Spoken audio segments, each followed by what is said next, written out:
اصل میں جھوٹ ہے کیا؟ کیا مذاق میں کہی جانے والی بات بھی جھوٹ ہے؟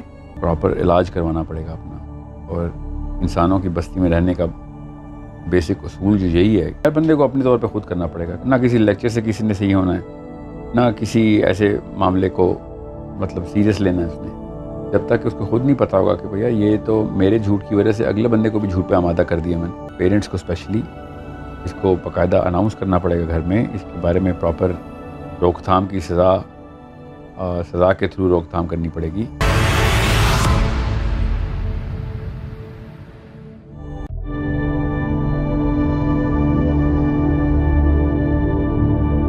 ہم 24 گھنٹوں میں اتنا زیادہ شاید جھوٹ کا استعمال کر رہے ہوتے ہیں کہ ہمیں اس کا اصل مطلب ہی اب کنفیوز ہو چکے ہیں ہم.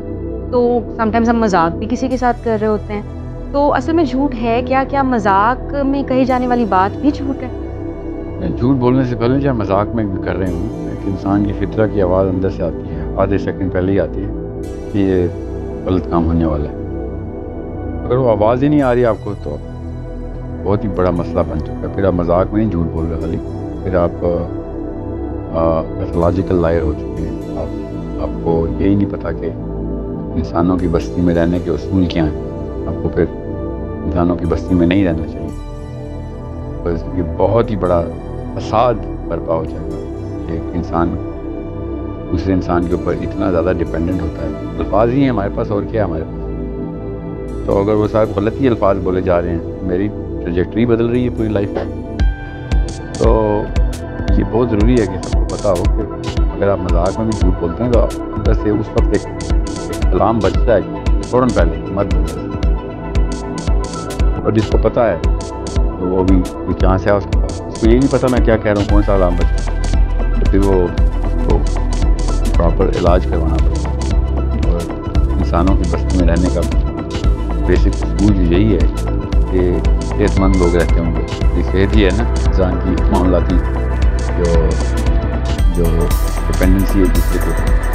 تو یہ بہت ہی بڑا مسئلہ ہو جائے گا کہ آپ مذاق میں جھوٹ بولنے کو صحیح سمجھ لیں اور سیریس جھوٹ بولنے کو جو ہے نا وہ غلط سمجھ لیں. جھوٹ ہی ہے، عادت ایسے ہی بنتی ہے. اور اس کو جتنے ہی زیادہ کرب کیا جائے اپنے طور پہ، اور ہر بندے کو اپنے طور پر خود کرنا پڑے گا. نہ کسی لیکچر سے کسی نے صحیح ہونا ہے، نہ کسی ایسے معاملے کو مطلب سیریس لینا ہے، جب تک اس کو خود نہیں پتا ہوگا کہ بھیا یہ تو میرے جھوٹ کی وجہ سے اگلے بندے کو بھی جھوٹ پہ آمادہ کر دیا میں. اسی طریقے سے پھیلتی ہے وبائی مرض کی طرح. اور کوئی بھی جھوٹا یہ اعتراض لے کے ساری عمر زندہ ہی رہتا ہے کہ میرے سے جھوٹ نہ بولا جائے، کیونکہ اندر فطرت میں تو اس کو پتہ ہے بڑی تکلیف دہ حرکت ہے. نقصان کا تو اندازہ سب کو ہوتا ہے، جس سے جھوٹ بولا جائے اس کو تو پتہ ہوتا ہے نقصان کیا ہوگا. تو یہ اتنی سیریسنیس کے ساتھ اس کو کرب کرنا پڑے گا پیرنٹس کو اسپیشلی. اس کو باقاعدہ اناؤنس کرنا پڑے گا گھر میں، اس کے بارے میں پراپر روک تھام کی سزا کے تھرو روک تھام کرنی پڑے گی. اس کو باقاعدہ ایک واویلا مچانا پڑے گا کہ یہ غلط کام ہو گیا، اتنا بڑا کام کیسے کر دیا آپ. تب کہیں جا کے بچے کو پتہ ہوگا اور الارم اونچے بجا کریں گے اس کو جب وہ مذاق میں بھی جھوٹ بولے گا. اچھا، اب مجھے یہ بتائیں کہ ہمارے یہاں پہ سچ بولنے کی اتنی اپریسیشن بھی تو نہیں ہے. ایک بچہ کئی دفعہ اگر اس سے غلطی ہو گئی ہے تو وہ اس وجہ سے ایڈمٹ نہیں کرتا کہ پیرنٹس اس بات پہ تو اس کو بہت کم ہی ہے کہ اپریشیٹ کریں، اس کو ڈانٹ یا مار ہی پڑے گی. یا اگر آپ بڑوں میں بات کر لیں تو وائف کے ریاکشن سے بچنے کے لیے یا اور اپنے پیرنٹس کے ریاکشن سے بچنے کے لیے، ہو سکتا ہے اس نے صحیح کام ہی کیا ہو یا اپنے کلیگز کے ساتھ ہی وہ کہیں گیا ہے، لیکن وہ اس بات کو چھپانے کے لیے اس کو جو ہے وہ جھوٹ کا استعمال کر رہا ہے کہ ریاکشن بہت غلط ہوگا.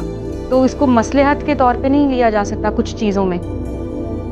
بچپن میں تو کبھی بھی نہ لینے دیں مصلحت کے طور پہ کسی کو، کیونکہ بچہ جب تک سچ کے اوپر سزا نہیں پاتا تب تک جھوٹ نہیں بولتا. بچوں کو سچ پہ مت سزا دیں، کیا کر لیں گے زیادہ سے زیادہ. اور جب بچے کو سچ پہ سزا ملنا شروع ہوتی ہے پھر وہ جھوٹ کے اوپر اکتفا کرے گا. یہ ماں باپ کی طرف سے ہی نا، وہی میں آپ سے کہہ رہا ہوں کہ ماں باپ کو سیلیبریٹ کرنا پڑے گا سچ، اور اس کو باقاعدہ اناؤنس کرنا پڑے گا، تقدیم کرنی پڑے گی سچ بولنے والے کو. اور فار ایگزامپل آپ بچے کو سزا دیتے بھی ہیں، جیسے جھوٹ شروع نہیں ہوگا کہ اس کے پاس دوسری ڈسپوزیشن کیا ہے جھوٹ کی. نہیں، اس کے پاس اگر اس اسٹرکچرڈ اپروچ کے ساتھ پیرنٹس بتاتے ہیں نا سچ بولنے یہ نہیں ہے کہ تم نے غلط کام کیا اور سچ بولیا تو غلط کام کی سزا نہیں ہوگی، تو میزان ہی توڑ دیا آپ نے۔ اس کا مطلب یہ بھی نہ کوئی لینا کہ غلط کام کرتا ہوں بتاتا رہوں ساتھ ساتھ، جھوٹ تو نہیں بول رہا نا، تو باقی کے غلط کام جو ہے نا وہ بھی تو روکنی پڑے گی نا ساتھ ساتھ، مگر جھوٹ کے اوپر بڑی سزا دینی پڑے گی، اور سچ بولنے کے اوپر جس غلط کام کو اس نے کیا ہے اس کی سزا ضرور دیں، مگر ساتھ ساتھ اپریشیٹ بھی کریں کہ اس وجہ سے کٹوتی ہوئی ہے تیری سزا میں، کچھ نے سچ بات کی۔ اگر اس طریقے کا نظام چلے گا گھر میں، کچھ سالوں کے اندر ہی آپ کو پتہ چلے گا کہ بچہ جھوٹ کی طرف مائل نہیں ہوگا، اور فرسٹ مینٹل رسپانس جھوٹ نہیں ہوگا اس کا۔